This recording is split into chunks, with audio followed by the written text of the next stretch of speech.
What's up, guys? It is another day.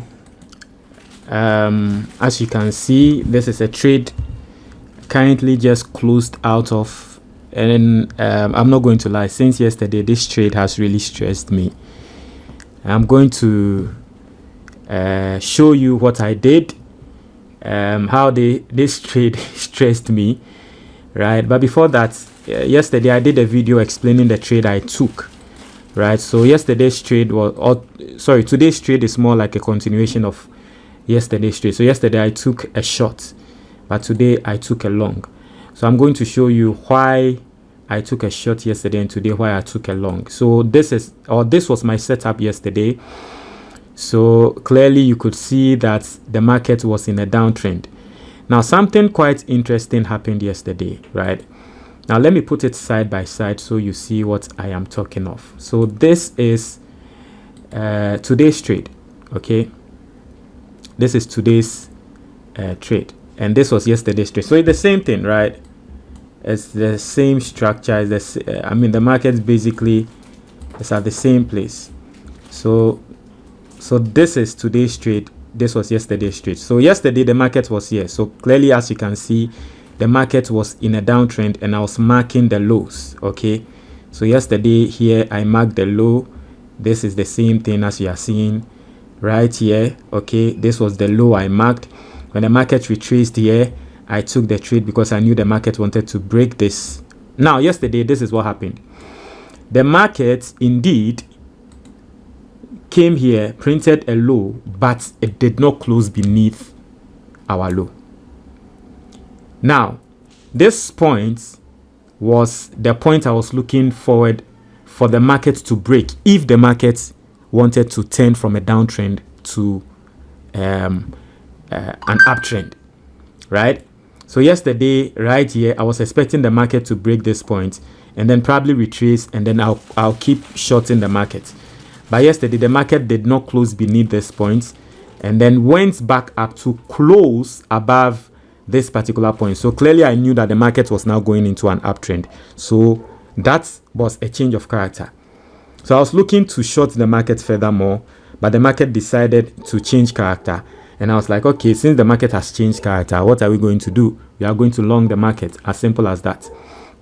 So this is what I did, right? So exactly as the market printed above this area, I knew that this was the change of character, and I was expecting the market now to retrace.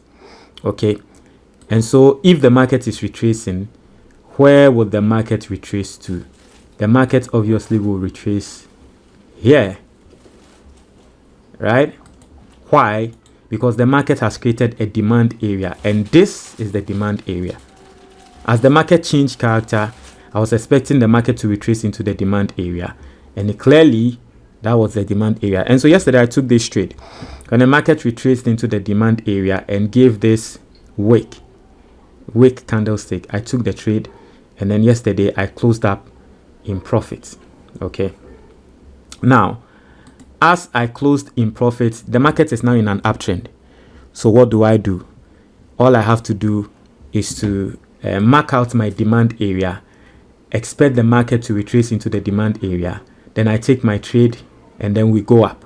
So basically, then again, let me show you my trading strategy, the strategy I trade with. Okay, so the market is in an uptrend. This is how the market behaves in an uptrend. Higher highs, higher low, higher high, higher low. So higher high, higher low, higher high, higher low. Now it has printed another higher high. That is how the market behaves in an uptrend. Now I am saying that for my strategy, I've realized that anytime the market creates a higher high and then it is coming low, it retraces into a demand area. And what is a demand area? A demand area is the last bearish candlestick that was printed before the market went bullish. So clearly, you see here, the market went bullish, a lot of bullish candles. The last bearish candlestick that was created was here, this one. So I just marked it out. Indeed, what happened? The market retraced into it and then went back up again to create bullish candlesticks. So right here, the same thing. this was the last bearish candlestick that was created before the market went bullish. The last bearish candlestick was this. So as the market broke this structure, I knew that it was going to retrace back into the last bearish candlestick. And then indeed, it retraced into the last bearish candlestick. But yesterday, when the market retraced here, and then I watched this candlestick, immediately I saw this candlestick, I took the trade.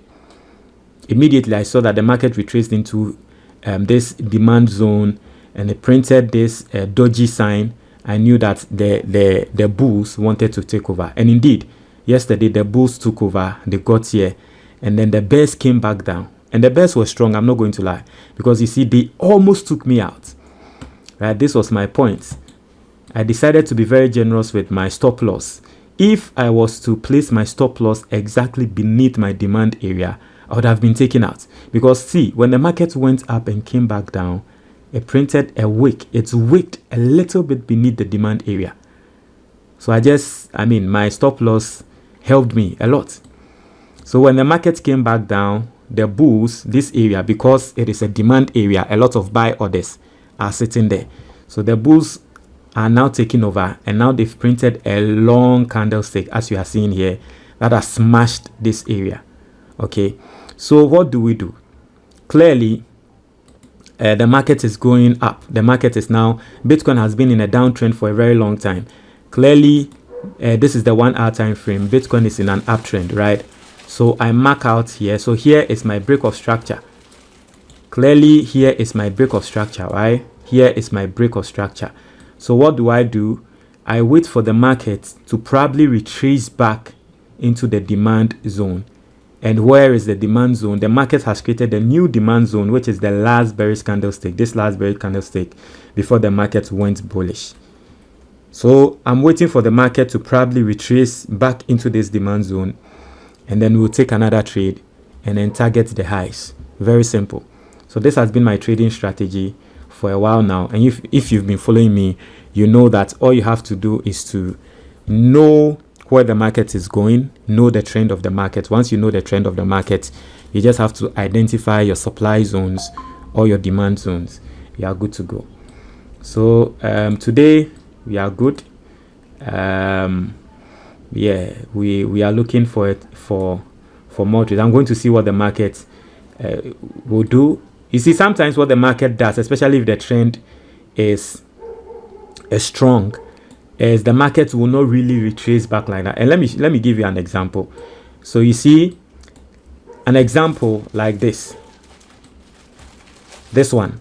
So when the market went up like this was the demand area that the market created, right? This was the demand area that the market created. Now, as the market created this demand area, what happened? You were expecting the market to come back into the demand zone, but it never happened so. The market did not come back into the demand zone. The market went up, created more demand zones, went back up again, created more demand zones and went back up. So sometimes the market will not retrace, and it is okay. All you have to do is to mark out your demand zones and wait for the market to come back in. But when this demand zone was created, right, what happened? When the market went up like this, it came back in. So if you see that the market comes here, what you do is you go to the 3 minutes time frame and see whether the market has changed character. If it changes character to an uptrend, then you can take your trade and go up. Okay, so when the market was going up, it continuously created demand zones and then it went up. So yes, the market can decide to come back into the demand zone, or the market can say, well, you know what, I'm just going to go up. Once it's going up, it's going to continuously create demand zones along the way. All you have to do is to be marking it, mark your break of structure, and then wait for the market to retrace, come back into the demand zone, and then good to go. So basically that's that. Share your thoughts in the comment box.